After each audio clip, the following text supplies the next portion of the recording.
Hello everyone, welcome back to Powerful Nothing and Magic the Gathering Cube podcast. I'm your host Dan, and as always, I'm joined with my co-host James. James, how are you doing? Are you ready to talk some Cube? Oh, I always am, Dan. I always am. Marvellous. Well, we have a cool episode for today. Today, we're going to be talking about the current state and the most recent updates to the MTGO Vintage Cube. So this is something we're planning on doing every time there's a major update to the Vintage Cube. We generally see a change nowadays, kind of like after every set as they try out new cards. But the MTGO Vintage Cube is back up. It's been up since the 20th of August, I believe. So we're about halfway through the season now. I know James has been grinding hard on some games, and with that, we kind of wanted to give our thoughts on the Cube and to give a kind of an update on what new strategies they're trying, what cards we like, what cards we don't like, and what we think is cool. Yeah, I think they've got an interesting mix of new additions. Some of them work pretty well, some of them really don't. So we can hopefully try and unravel that a little bit. Exactly, and like because the MTGO Vintage Cube is going to be a lot of people's main way of interacting with Cube. Consider this like a little level up of kind of like our opinions on what we think's good in the Vintage Cube, because again, yeah, it's the most readily accessible cube. If you have MTGO, you can draft this when it's up. So wanted to touch on that. Just a reminder, there will be time codes down in the description below if you want to jump around. There will also be an image gallery in the show notes below. There'll be linked to a Mox field if you want to go and see every card that we're going to be talking about today. We will read out any new ones or any updates, ones that are less common, but for things like Soul Ring, there is a world where I don't read out Soul Ring. Apologies if you don't know what that does. We still love you. But I think before we get into the updates, it's probably best, because there will be people listening to this who've never drafted the MTGO Vintage Cube or don't know what it is. So we're going to give a quick summary before we jump in. So the MTGO Vintage Cube is a 540 powered cube, which means it has the Power 9, it has Moxen, it has Black Lotus, it has all the good stuff. It also has Soul Ring and Mana Crypt and other good fast mana. We have Flash, we have Minsc and Boo, we have Forte Lingus, we have Broadside Bombardiers, we have some of the most efficient cards in all of Magic. We also have Atraxa and Archon and full-blown, full-powered Reanimator. We have Shieldred, we have Hull Breacher, we have Orcish Bowmasters for the very strong wheel deck in this cube. We have Doomsday, we have Thassa's Oracle for that deck, but no Demonic Consultation as a nice little power check. We do have Brain Freeze and Tendrils of Agony, but it does look a little light on rituals, and from speaking with friend of the channel, Firetruck Modo, the Storm deck doesn't really work outside of Brain Freeze, Underworld Breach, LED. There's also no Channel, Time Vault, or Initiative cards. So it's not an all-out powered cube, but it has been tailored to be a powered cube that's a bit less miserable.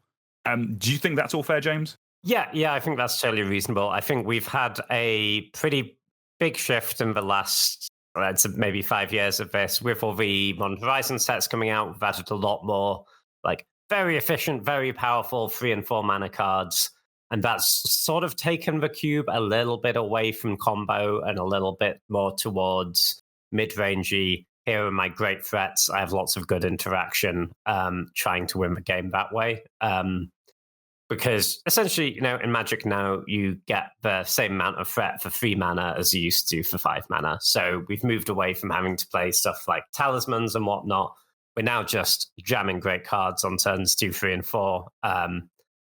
And the removal is really good. So that it's not unbalanced, I think. There is the tools to fight all of that stuff, but the cube has moved, I'd say, away from some of the combo decks. Not all the combo decks. Some of the busted combo decks are still busted, right? Like if you have all the good pieces for Reanimator or Flash or Sneak Attack, like those things still work, but for like jankier Storm decks, it's pretty tough now, to be honest. It is not a forgiving environment right now. Yeah, I completely agree. Kind of like I see some of the decks that like you're drafting or people are drafting, and they just look so much more like. I know they are more powerful than 5 years ago, but they just look way more fair. It's just like I'm curving out with good creatures, and sometimes here's a flash, that kind of thing. But like the majority of decks are kind of like my curve stops at my Minsc and Boo, and they're just dead by the time we get to that point. Yeah, for sure. There's it's kind of like, because the quote unquote fair cards are so powerful, you don't need to put bad quote unquote bad cards in your deck to make combos happen. You can often just rely on the individual power level of your threats. Exactly. And also, like, we haven't really seen too many new combos that are mana efficient. Like the days of Kiki Jiki Splinter Twin are long gone because those are like 5 mana spells. Yeah, the 5 mana spells, and they get kind of wrecked by removal, right? And one of the consequences of the shift towards very powerful, cheaper creatures in the cube is that people play more removal, people put a higher premium on removal. So your Kiki Jiki just isn't going to survive as often. No, definitely. So that's kind of where the cube is right now. Definitely more creature focused, creature based than it's been previously. But there is still, as James has mentioned, there is still like Reanimator, Oath of Druid, Splash. So you can still do the broken things. You can still do the broken MTGO Vintage Cube stuff, but it is a bit more creature based, which does kind of lead us on nicely to one of the archetypes that they've made, that they've added to the cube. We will also put a link down to Daybreak Games articles. They're the ones running the MTGO now. But the first update we're going to be talking about is a Powers Matters archetype. This is something we've seen before, but not for a while. The TLDR for this is it's sort of Final Fantasy's fault. We will get into that. Specifically, this is an archetype looking to get the best out of cards like VV, Ornithir, and Corey Steelcutter, like using cheap spells to pump up their power. It makes cards like Corey Steelcutter a bigger threat and makes you more bodies, and with VV, that's the one from Final Fantasy where if it's it generates mana equal to its power. And when you cast a spell, it puts a counter on it. So a pump spell with it means you can effectively Black Lotus straight away, get your mana back. It's very, very strong. So with this kind of Powers Matters archetype, they've added a bunch of pump spells. They've added things like Mutagenic Growth, which is a Phyrexian mana for an instant to give target creature +2/+2 till end of turn. They've added Monstrous Growth, which is 2 mana for a sorcery target creature gets +4/+4 until end of turn. They've added Invigorate, which is 2 and a green for an instant, but it has the alternate cost. If you control a forest, rather than pay this spell's mana cost, you may have an opponent gain 3 life. But importantly, it gives target creature +4/+4 until end of turn. And they've added Berserk, which just in generally I'm always here for. Berserk is a single green for an instant. Cast it only before the combat damage step. Target creature gains trample and gets +X/+0 until end of turn, where X is its power. At the beginning of the next end step, destroy that creature if it attacked this turn. So they've added a bunch of pump spells to the cube. In the notes, they specifically say they want to get the most out of VV. Before we kind of go into how they work in the archetype, James, how do you feel about pump spells in general and their place in specifically a high-powered cube like this? Yeah, I'm not a big believer in this, to be honest. I think the thing is that you can just play cards that are powerful enough on their own without having to buff them, you know? Like if you look at some of the payoffs for this, like there are some good cards, right? Like the I don't know how to say this, a Verberoid, I'm gonna say. That's not right. But the like the green guy where you at the beginning of combat you put a counter on it and then everything gets counters equal to its power. Like that's a good card, and it is significantly better if you can buff its power. So great. But I'm interested in buffing its power with something like a Bristly Bill or a Luminarch Aspirant, you know? Independently good cards which can buff its power. I'm really not interested in putting Mutagenic Growth in my deck and just going, beginning of first main, I tap 4 mana, I put this into play, and then I just cast a Mutagenic Growth and hope you don't kill it. I don't think that's a good strategy. I think you would do better by tapping 4 mana, playing, say, a Ulanwald Oddity. If they kill it, instead of having a Mutagenic Growth in hand, you've just got another good 4-drop in hand, you know? Yeah, I just feel like the cards are powerful enough now where we don't need to be playing bad cards to buff them. Like you can do some explosive stuff, but there will be games where it looks great. I don't know that it is a winning strategy in the aggregate though. Yeah, we will kind of deep dive into what the rest of the archetype is, but kind of like on a single card point of view, I do like Berserk. Berserk is cool. Berserk does have the gotcha single green mana, double a creature's power, give it trample. I personally am a big fan of Berserk. I know from a power point of view it might not be that. And like if you're going to do power matter stuff, it's the perfect card to bring in. I'm up for Berserk. The rest of them I do agree. Combat, like I love combat tricks in Magic, but they are a bit more bread and butter limited, if that makes sense. They're a bit more kind of like you're doing a set draft. That's where that's where I feel combat tricks tend to work a bit better. But let's talk about some of the other cards they brought in to kind of to go along with those combat tricks. So one card they brought back in that again gets better when it has a higher power and works quite nicely with some of the cheap buffs is Dreadhorde Arcanist. This is 1 red for a 1/3 creature with trample, and when it attacks, you may cast target instant or sorcery card with converted mana cost less than or equal to Dreadhorde Arcanist's power from your graveyard without paying its mana cost. If that card we put into your graveyard this turn, exile it instead. So the gimmick with this is you buff its power, and then you can cast a better spell from your graveyard again. That's kind of cool. We also have Slick Shot Show Off, which is I think it's actually quite a strong card, but it has struggled to find a place by itself. But in this archetype, I think is quite good. That's 1 red for a 1/2 creature bird wizard with flying and haste. And whenever you cast a non-creature spell, it gets +2/+0 until the turn. So that's like effectively double prowess. That's pretty good. And you can plot it for 1 red. We also have Tifa Lockhart, which is one of the Final Fantasy cards. This is 1 green for a 1/2 human monk with trample, and whenever a land you control enters, double its power until end of turn. There are some cool stuff you can do with this that we're going to get onto in a minute. I think there is technically a turn 3 or 4 kill with this, but we will get onto that in a little bit. There is the Oroboid, as James mentioned, and then there is also Unruly Krasis. Unruly Krasis is 1 green and a blue for a 4/4 creature, shark, octopus, lizard. Very simic. It has trample, and when it attacks, you may have the base power toughness of another target creature you control become X/X until end of turn, where X is Unruly Krasis' power, and it has Adapt 3 for 3 and a Simic. So those are kind of some of the cards, along with the Cory Steelcutter and the VV Ornitier, that were kind of combining. I guess it's kind of a teamerish archetype. I'm guessing base Gruul, but you're splashing blue for VV and you're splashing blue for Unruly Krasis. Like I can see what the deck is trying to do, and I think it has the possibility for some explosive turns, as you kind of mentioned, James. But kind of like it does seem very stoppable. In our overview of the cube, we were saying that it's because it's very creature centric. There's a lot more removal now. This does seem a lot like I need to have a creature, I need to play another spell, and that all needs to resolve, not be countered, not have the creature die in response to them casting the spell to do anything. Is that fair, James? Would you agree with that?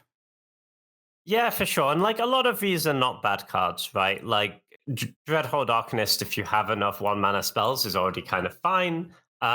I don't know that you really want to put Mutagenic Growth in your deck to enable it, though. Like Tifa Lockhart, I think if you just have a bunch of fetch lands, probably a fine card. It's a little sketchy, but it can certainly still kill some people.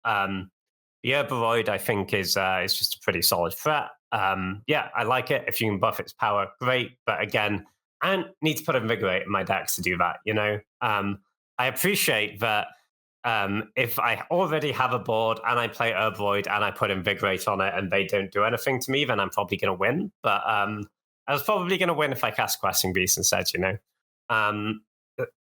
Yeah, and it's quite noticeable that of all the pump spells they put in, none of them are actually protection spells, right? We don't see like a Blossoming Defense or something here. I think they did Legolas's Quick Reflexes. They added for Quick Reflexes. That's true. That's fine. That's not a pump, I don't think, is it? That's only that is just protection. So I guess that's meant to be trying to fill that role. But it just seems to me like, even with VV, which I guess is the card they're really trying to push here, and is one they called out in the article, like VV is already cracked when it lives. Yeah. The problem with VV is not that it doesn't have enough power most of the time if you put a bunch of spells in your deck. Like, I know, man, just play Mishra's Bauble. You don't need to play. You don't need to play Invigorate. Just give me every Bauble and every opt variant. Like let's sleight of hand this, James. Let's do everything. Exactly. I will say, like, the pump spells are not zeros in the there are matchups where they're quite good. Like, if your opponent's removal is all lightning bolts and stuff, then Mutagenic Growth is actually a pretty good card. Or if it's one of the matchups where blocking is actually an important part of the matchup, which is like the use you have for combat tricks in most limited formats, right? But in high power level cubes, that just isn't as important a part of the game, right? Like, trying to blow out double box is just not as much what games of Vintage Cube are about compared to games of like Edge of Eternity's Limited. These are just it's just not it's not a style of Magic that is particularly conducive to combat tricks in their sort of base form of trying to win combats. I do agree with that. I think one thing with this, so with every update after a new set comes out, there is like, even before it was Daybreak Games testing it, or even before it was Daybreak Games running it, when it was Wizards running it, there was always this want to try new cards, which I do appreciate. And I do feel with this, I like the fact that they've actually tried to make an archetype with the new cards, rather than just, here are obligatory 20 new rares and mythics from the set that have no synergy with anything. I do like the fact they've at least tried to think about, okay, Vivi is cool. Oroboid is pretty cool. Like a bunch of the other cards are like things like Dreadhorde Arcanist have been in before. Things like Slickshot Sheriff have been in before. I like the fact they have at least kind of tried to think how it could work. And like, if I'm honest with you, my main criticism of the archetype isn't that I don't think it's cool. I just think from a power level point of view in this cube, I don't think it gets there. I honestly think in a lower powered level cube, this could actually be quite fun and quite strong. And like, outside of Berserk and Oroboid, every card we mentioned is actually relatively budget. So if you're running a budget cube, I think you could put something like this in pretty easily. And in cubes where there's less efficient removal, where there's less just like walls of stats at 2 and 3, I think this could actually be quite cool. Yeah, for sure. Like, I think it is not a bad archetype, but I think it is a bad fit for this cube. To me, this needs to be in a cube where there isn't Swords to Plowshares, and even like there's so many free ones, like even when they're tapped out, you're so not safe. Like, you do all this nonsense and then they just cast Snuff out, and the game just ends. Yeah, exactly. Like I think the cube already needs to have combat tricks in it, potentially. Like if you already have a Giant Growth in your cube, for example, or actually no. If Rancor's in your cube. If Rancor is in your cube, then I think you can run this, and I think it will be cool. I think it could be quite good. Like I think this can definitely like and you touched on this, James. I think it can have very strong like one-shot turns.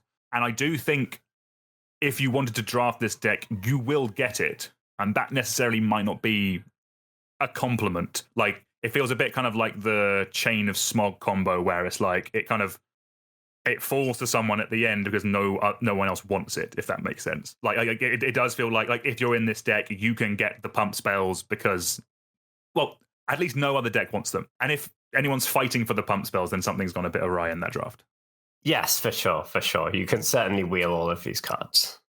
So yeah, just lastly with this archetype, it is worth us touching on the turn 3 kill it can do, which is kind of rad.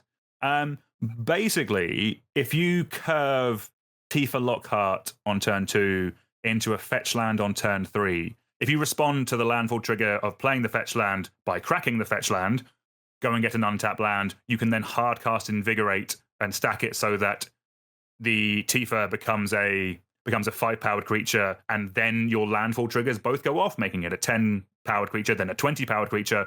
That is a 20-powered creature on turn 3. That is very good. That is assuming they have no blockers and have not done anything else in the game. But it is kind of cool. Like it's kind of something I expect to see like LSV do in a YouTube short at some point, and then fold to a stiff breeze the rest of the time. But again, in a lower power cube where there isn't Snuff Out and there isn't as much interaction, that could be quite a cool way of winning a game of Magic.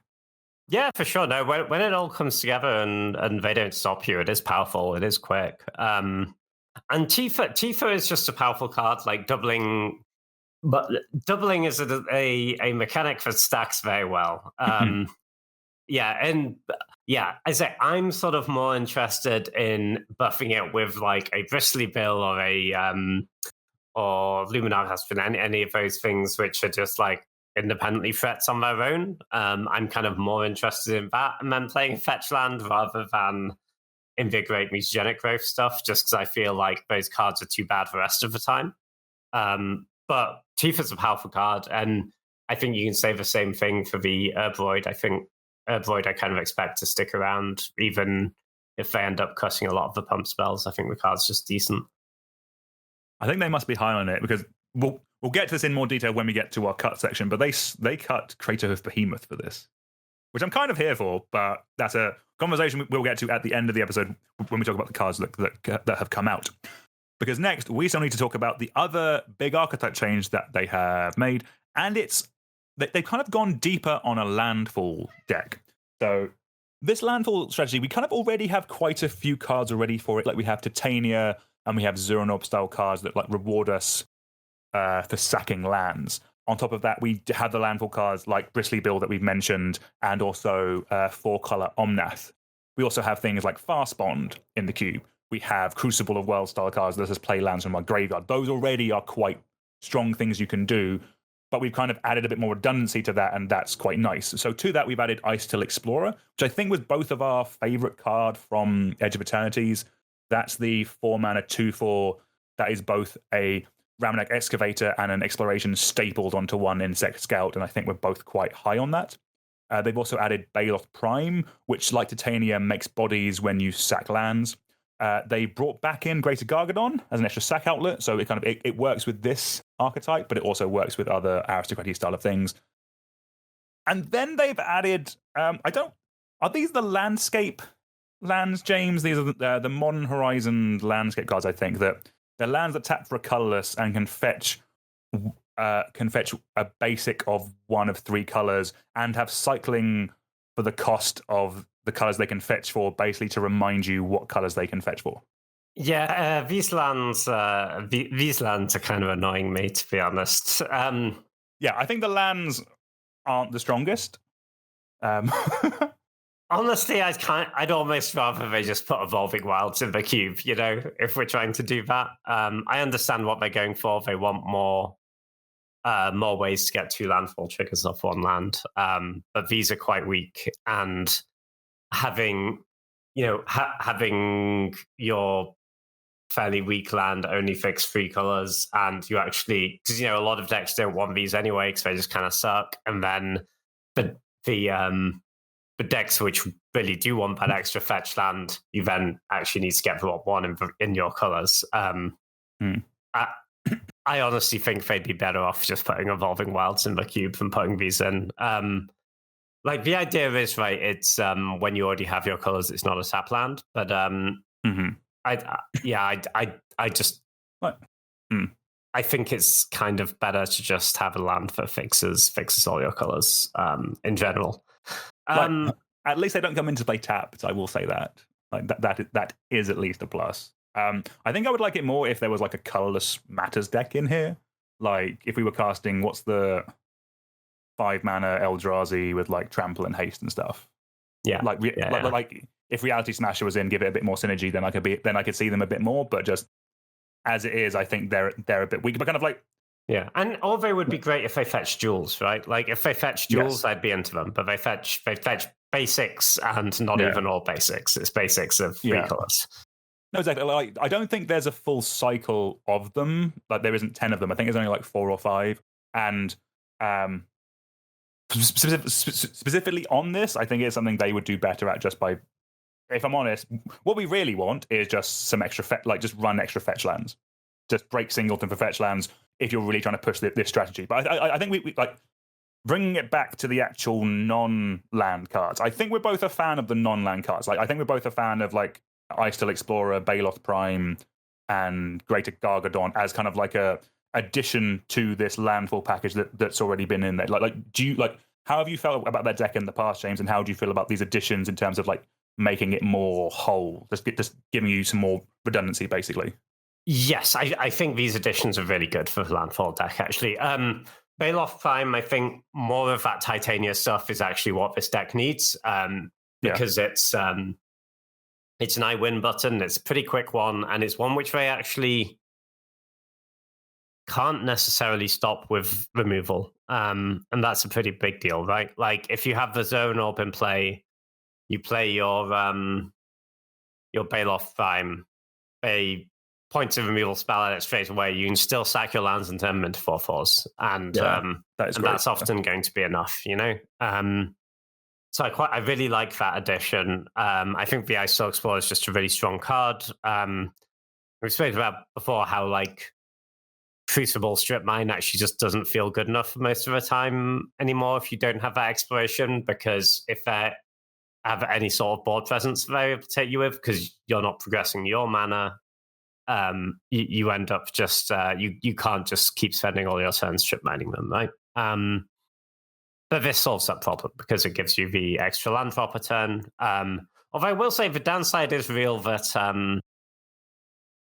the fast bond Zone Orb thing doesn't work perfectly with this because because you have to mill a card as well with it. Yeah. The Untitled Explorer also has Landfall. Whenever a land you control enters mill a card. I refuse to think of that as a downside, James. I think in general it's a big upside, right? But if you don't want to do it infinitely necessarily because you then do have to win that turn. But I think that's fine. I think you can figure out ways to make that work. I really like adding Raider Gargadon back in because I think that's just a really cool card that has I love that card. Yeah. A lot of very different applications in different decks. I've been having a lot of fun with the Greater Gargadon balance combo. It's really good. Oh, James, it's great. Yeah, you sack all your lands and all your creatures to your Greater Gargadon, and you cast balance. Your opponent has no lands and no creatures. Then you sack like your last artifact or whatever that was hanging around after the balance, and you have a 9/7 haste into there, no lands and no creatures, and then you win. Some proper Magic. Pretty fun. Like that. That sounds sweet.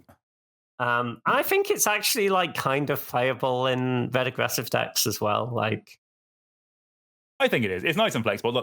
Like I don't think the cube is supporting full-on aristocrats, but like there is just like stuff that makes bodies. Like there is like a Preacher of the Schism that spits stuff out. Like we still have Goblin Rabble Master. Like there will still be a red-black sacrifice adjacent deck that can use Greater Gargadon. Maybe not in the full like Blood Artist type of deck, but like stuff dies in cube, just having it there as some nice redundancy. Like if they point every move as well at your creature in response, I sack it to my Gargadon. It's going to come eventually, basically. Yeah, exactly. And it's so many things just like incidentally make a treasure or blood or whatever now, right? That really helps. And you just get to a point in the game where you can just sack your board. Here's a 9/7. You've traded all your removal spells for all of my things. This is the last thing left, and it's going to kill you in a very small number of hits. Nice. So yeah, I think in general we are both quite big fans of the Landfall deck, and like I picked up both the Baloth Prime and the Isil Explorer. They're both going to get like this is something I already have in one of my cubes, and just these additional bits is just extra redundancy, especially in a 540 where you don't see every card. It means that effectively this deck is always going to exist. It means that kind of like previously you could draft the whole deck, but like if you didn't see the Zuran Orb or you didn't see the Titania, you were kind of a bit buggered. Whereas now, like we have redundancy at every point. Like yes, there's only one fast bond, but there is Isil Explorer to play extra lands. There is Exploration to play extra lands. We have that. We have some redundancy there.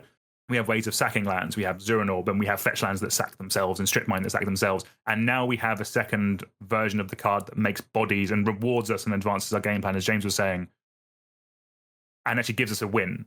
And that's really nice. So I'm generally quite happy with this archetype. I think it's a great one for them to add. I could see this one sticking around for quite a while, and I could probably maybe see them going a bit deeper on it. Maybe there are plenty of good landfall cards out there, and it's already one that was represented pretty well. But I think this is one that kind of is going to stick around and continue to get more support as time goes on. Yeah, for sure. I think it's a cool one. I think it's really good for green to have something synergistic and powerful to do. You know. Talking of synergistic and powerful, there is another card they've added for this archetype. They're kind of like, for me, it's more of a combo card with another broken magic card. So they've added Mightform Harmonizer because of how it works with Nadu. And that's kind of why I'm kind of hot on this card. So Mightform Harmonizer is 2 green for a 4/4. It is an insect druid with landfall. Whenever a land you control enters, double the power of target creature you control until end of turn, and it has warp, 2, and a green. So you need both Nadu and you need Mightform Harmonizer in play. Basically, if you can play a land and then trigger Mightform Harmonizer targeting Nadu, if you rip 2 lands off the top of your deck, it'll make it a 24 powered flyer. You could potentially do that on turn 4. That's kind of cool. Like, James, how do you feel about Mightform Harmonizer specifically as a combo card with Nadu? It's cool. I think it's there is the thing, right, of I would put this card in my Nadu deck for sure. I don't know that it's like a higher priority than, say, the Sidecat Club Bristly Bill stuff, because those are better cards on their own. And like, yes, this kills them quicker with Nadu, but when you're going off and doing your Nadu thing, you win such a high proportion of those games, right? But it's normally ends up being enough. But I would put this card in my Nadu deck, and I do think it's good. And yeah, you need to get a bit lucky flipping lands to just 24 of them in one go. But also, sometimes you play a fetch land. Sometimes you have multiple land drops in this deck. Or sometimes it just takes 2 turns and that's fine, right? Like, if you didn't hit the land, then you're drawing a spell. Like, spell's pretty good. Yeah, so I think this is cool. A cool addition for Nadu. I'm not sure it's one that is necessarily gonna still be in the cube in like a year's time. Yeah, green 4-drops are good enough by themselves, and like at least it is a 4-mana 4/4. If it had trample, I think it could stick around for quite a while. But it is effectively a 4-mana slice of beef that has the potential for combo. But yeah, for sure. And like, it does just I've definitely died to people just doubling the power of their questing beast twice. That kills you too. Like, just the this in a fetch land, it is a lot of damage. No, yeah, that's a nice, cool little interaction we kind of wanted to shout out. But so those are kind of the big archetype changes. But obviously, with any update, there are just general changes to kind of just balance things and keep things fresh. So let's talk about some of the cards that have come in. I'm going to read out some cards. James, tell me what you think about them. Ephemerate is back in. Personally, I don't know why this was ever cut. This seems just like a bread and butter, fantastic Magic card. Are you glad Ephemerate's back? I really like Ephemerate, yeah. I will say it's like you don't actually get to put it in your deck that often, but when you do it, it's really fun. Yeah, they seriously shouted out, like, it's really good with evoke creatures, and now Warp is a mechanic they're trying to show off. Ephemerate is great with that. Like evoke, you can double dip, and that's really good. Oh yeah, sure. I have ephemerated a Quantum Riddler off the Warp already, and it was very good. We'll talk about that card later. We've got Emery, Lurker of the Lock coming in, or coming back in for the Artifact deck. Again, there's another very solid Magic card. We've got Mystic Confluence coming back in as a big counterspell. We've got Bloodchief Thirst coming back in, like a nod to cheap removal being good, nice and flexible. And talking of, everyone's favorite Flametongue Carvo is back in. If we're needing to deal with creatures, DK is probably getting a bit better. They've also brought Lotus Cobra in for the Landfall deck. It swapped out a different mana dork.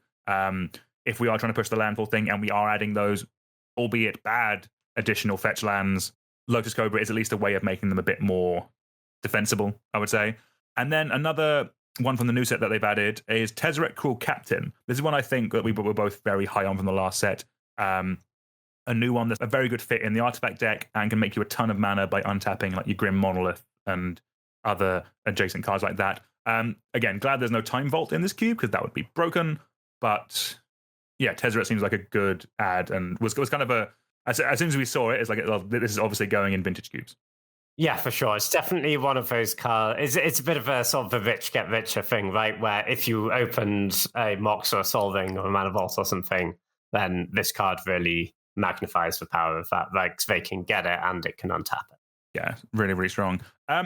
Most of these anyway seem fine for me. Like most of these are cards we've seen before. It seems like they're doing a bit of balancing, maybe trying to push, bring an archetype up and balance it a little bit. But kind of like, James, which of these do you like these swaps, and kind of which of the newly added cards in general, including some of the archetypes, are you expecting to stick around? Yeah, I think there's a lot of good swaps here. From like, I think pretty obvious stuff like Bloodchief Thirst, I think is just really solid. Ephemerate, I would like to just see stick around for a long time. Mystic Confluence, I think, was actually originally cut just last season because it was bugged in some way. So they're just adding it back in because they fixed That would the make bug. sense. Yes, good. Okay.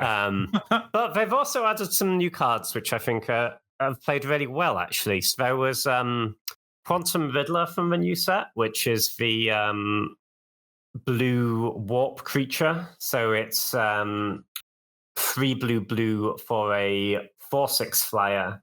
When it enters, you draw a card. But as long as you have 1 or fewer cards in hand, if you would draw 1 or more cards, you draw that many cards plus 1 instead. So if you play it and you're empty-handed, you draw 2 cards. But it also has warp for 1 and a blue. This is just like, it's kind of like a rate monster, right? There is some synergistic stuff you can do with flickering it, but you don't need to. This is just a really great card on rate. You play it early, basically whenever you can afford to spend 2 mana not affecting the board, you play this for warp cost. You're going to draw a card, but you can kind of think of this like casting a draw 2, right? Because you draw 2 cards and one of them is this dope 5-drop that's going to draw you even more cards. Because you get to cast this later, warp is essentially kind of like adventure, right? So then you cast this again, you draw another card, you're probably drawing 2 cards. There's a good chance you're drawing 2 cards by that point. This is just a powerful card. Like, it's a bit better in decks which empty their hands faster because you get that draw 2 more often. But I'm honestly, like most fair blue decks, I'm not cutting this. Been really impressed. And then the other new blue card which they added, which I think is really good, is the Consult the Star Charts. So this one I think we liked during the set review, but it's the 1 and a blue for an instant with kicker of 1 and a blue, so you can play 1 and a blue or 2 blue to play kicks. Look at the top X cards of your library where X the number of lands you control, put 1 of them into your hand. The spell was kicked, you put 2 of them into your hand, and the rest go on the bottom. This is just really powerful because it's so flexible. Like, you can play this early as just a find your land, dig for your removal spell, whatever you need. But if you can hang on to this until turn 4, turn 5, it's going to be a really nice draw to sort of a in the same space as a fact or fiction type card. But if you draw it really late, then you're looking at just most of your library all of a sudden and getting 2 of them, and then it's getting really busted. I think I really like this. I think this is sort of probably better than sort of dig through time, for example, in most decks. Just it asks a lot less of you, and has the flexibility that if it's in your opening hand and you need to play it early, you can. It's still a fine card. No, that's awesome. Nice. So those are all the ins we want to talk about. Unfortunately, for every card that comes in, a card has to be cut so it can make room. Let's talk about some notable cuts. We're not going to go through every cut, but we're going to talk about some cards that we think are worth touching on. The first one that's come out, which seems a little weird to me, given everything we've talked about going in, is Monastery Mentor. I feel like this is a bit of a weird cut with all the pump spells coming in, with the idea of we're trying to do VV stuff and just play a bunch of spells again and again. Monastery Mentor seems just really good in that deck. They swapped it in for a similar card from Edge of Eternities, but for me, Monastery Mentor seems like a bit like this is a fan favorite. Like, do you think this is a weird one, James? Do you think this will be like swapped back in the next update if we are keeping the pump spell stuff around? I kind of get it, to be honest. Really? I always really want Monastery Mentor to be good, and I just think it's too easy to kill for 3 mana, like, to the extent where it feels like you have to save it until you have 4 or 5 mana so you can get a trigger right away. It's just so fragile, And the dreams are really good. Like, it occasionally does busted stuff. But I just find often I put it in decks and it underperforms. Like, so they switched it out for the Cosmogrand Zenith. It's like a 3 mana 2/4. When you play a second spell, you either make 2/1/1s or you put counters on each creature. Like, obviously, Mentor is way better in the turn where you play 8 spells, but I think in the majority of games, probably the Zenith is better because it's actually giving you more off the first trigger, and it has 4 toughness. It's just a lot harder to kill. I just find that Mentor too frequently, like, you tap out, you can't trigger it right away. They kill out, you're at a big mana disadvantage, and it doesn't block anything, right? Yeah, I don't know. It's occasionally amazing. It has good moments, but I can see the argument that on average, it's maybe not quite good enough. No, that's fair. I mean, I think James, I've discovered the real reason why it was card. Do you know how old Monastery Mentor is as a card? How many years? It's got to be close to 10 at this point. It's over 10. Fate Reforged was over a decade ago, so that's why that's why it's been cut. Yeah, starting to show its age. That would make sense. A card that was also cut that I quite like. Oh, I don't know. I think is really strong. Is Chrome Host Seed Shark. Maybe it's just the wrong environment for it right now. It's very much a sign that like big spells is not really supported at the moment. Like if we were doing anything that kind of like casting big spells for cheap or free, then I think Chrome Host Seed Shark is a shoe-in. I still like it in just like a artifacty deck of just making you a bunch of stuff. But that's come out. Also, we've had Eureka and Channel Cut. They've generally talked about that they're trying to move away from like big green cheat stuff into play. Eureka and Channel are quite cornerstones of that archetype. Like Channel is a very strong Magic card, so it's interesting that this must be one of the few times Channel hasn't been cut from a cube from a purely power level point of view, which is kind of interesting. Yeah, I don't like this change at all, to be honest. I see where they're coming from. Channel is kind of not what it used to be in some ways. Like obviously going Channel Emrakul is still busted, but it's it just feels harder to build a good Channel deck, because the cards that Channel want are often not the cards that other green decks want, and it's green. But I would still keep it because I think it is a card which you can draft a whole deck around, right? And is in a very unique way. And I think just giving up one slot to add that to the range of things you can draft in the format is a very low cost. I think this is a cube that people come back and draft again and again, right? And it doesn't change that much between people still keep coming back and drafting it. And that's because of the range of different things you can draft, right? And I think this narrows that range. Cuts like this, like, sure, I can certainly imagine that the dudes at Daybreak Games looked at their stats and were like, oh, this Channel card doesn't win very much. And I can believe that that's true.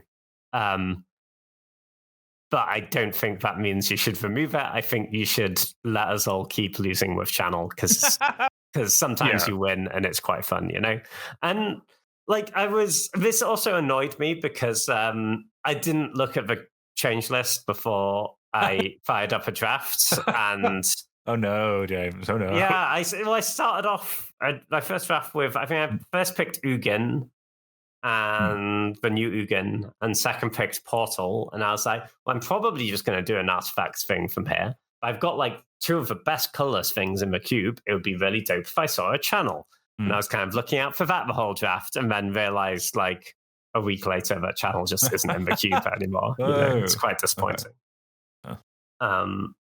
We should have done the earlier. Yeah, exactly. I sort of feel similarly about Eureka, but Eureka is a bit sketchy. I will acknowledge that Eureka is it's probably not the most winning card on power level, but it is a very cool card. Like I don't know, I feel like there's a bunch of very cuttable stuff in this cube, and I don't think they needed to cut these cards, and I think they were adding something to the formats by being there. Yeah, these are ones that or Channel especially, I think will rotate back in pretty swiftly if they give up on the pump spells matters thing, which they could just take out at the next update. But some other signs of how they're really changing the way they're thinking about green, Raphelos and Findhorn Elves have come out. So Raphelos, more of a sign of the big green ramp deck. Findhorn Elves, just there's plenty of these effects now, not the end of the world. And we touched on it before, but Craterhoof has come out. So really a sign that we are not doing mana dork, natural order hoof anymore, because you can't.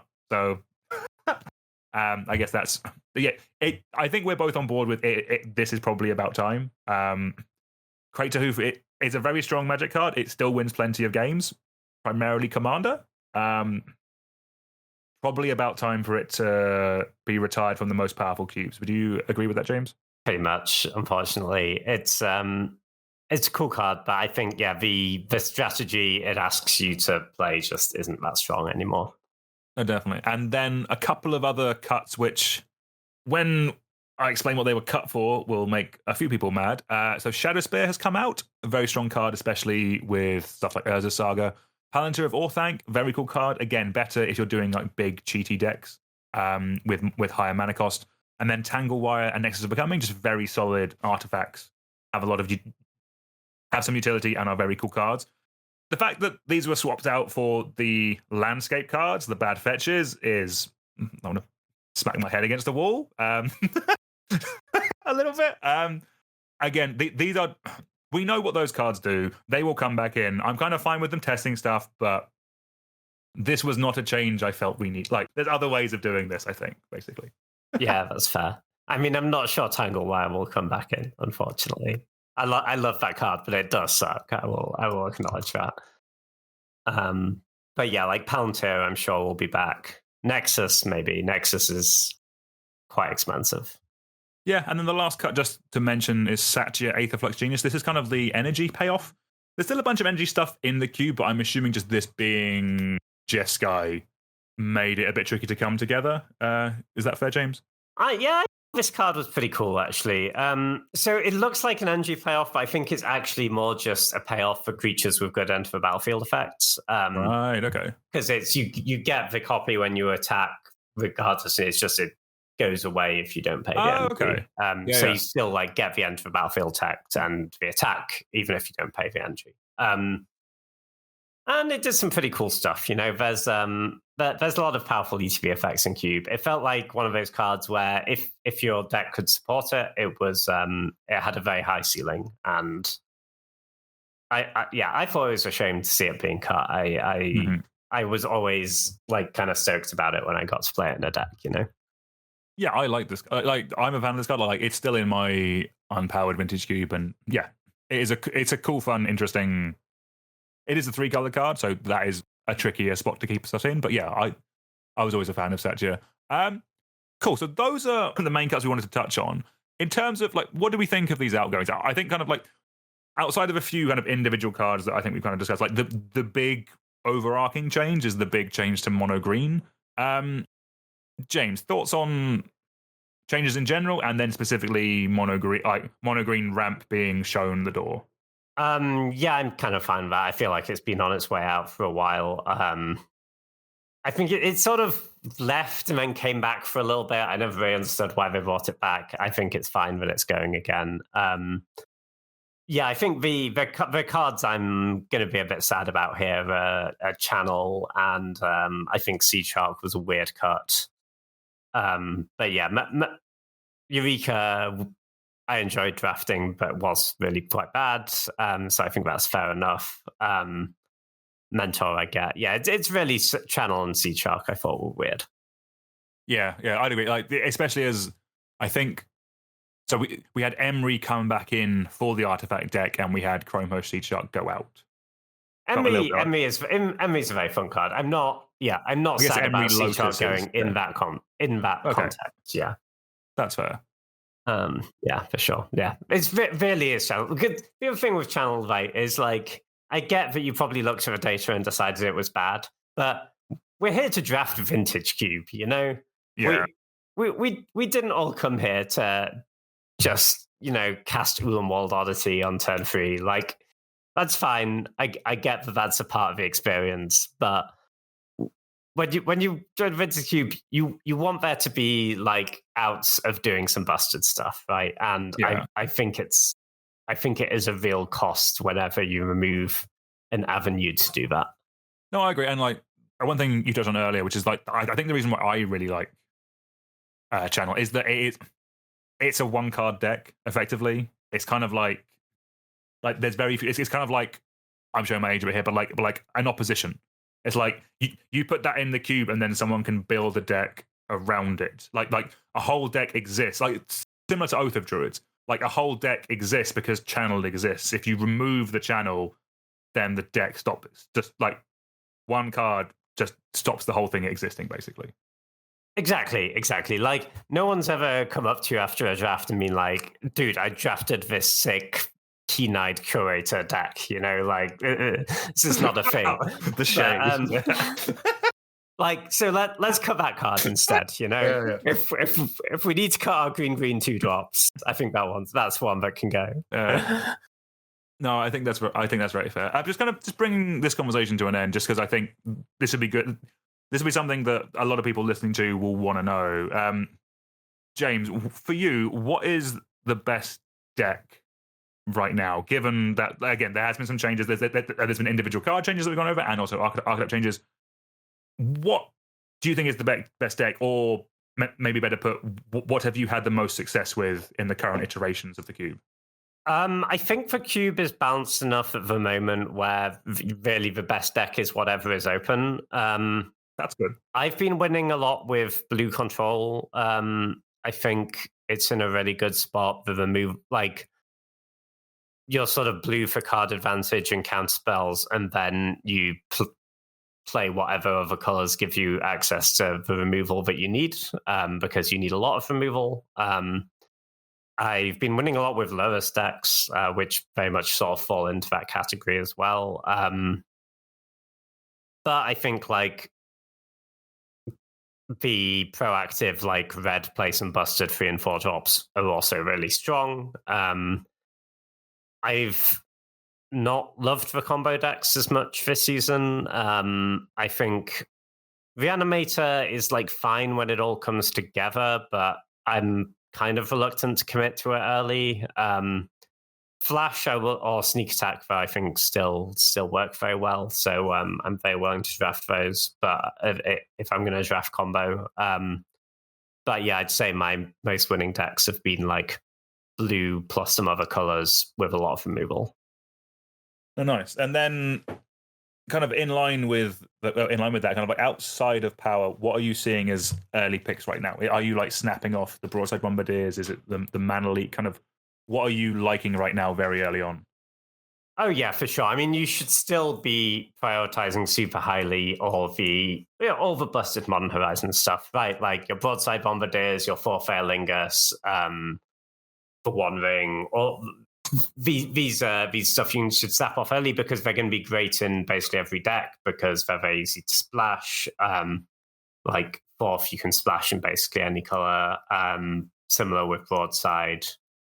If you're sort of moving below those busted cards, though, I think like the cheap interaction is a fine place to start a draft. Like I'm not that sad about first picking most of the like 2-mana counters, or like a very powerful piece of removal like Swords. I think is a strong first pick. Similar with Dismember because it just goes in every deck. Yeah, I think if you prioritize cheap interaction, you'll end up in some pretty good decks. Nice. No, I like that. And then final question, James.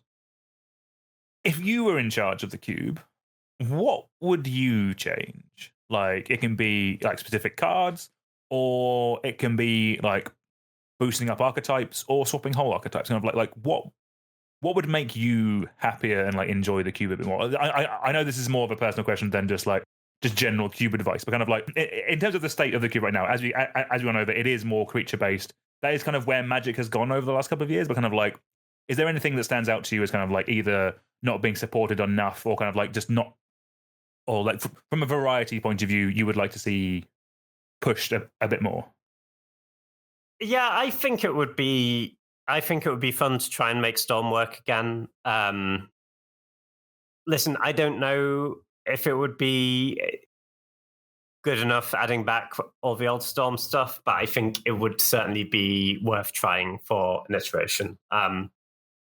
Because they very much, I think, did the thing where they trimmed a lot of the card draw that makes the deck work, and then were like, oh, look, Storm doesn't work anymore, and then cut all the Storm cards, right? And it's like, yeah, well, it didn't work because you cut all the support pieces.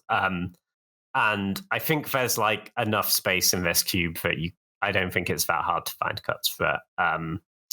So I think it would be cool to try that again, because I think it's about adding that variety to make the cube replayable, right? Like, I think anyone who hasn't drafted the cube before is still going to find it really fun for their first bunch of drafts, but it's about making it replayable, right? And I think that needs, I think the variety that some spell-based combo decks add is pretty important for that, because at the moment the combo decks, like the good combo decks, are really mostly just putting some giant creatures into play, which is fine, but it's sort of a combo. But is that a reason why you think you wouldn't go into Reanimated too much too early, because it's kind of the only really combo deck? The combo players are like, oh, that's a Reanimated card, I'm going to snap that and I'm going to force combo type things.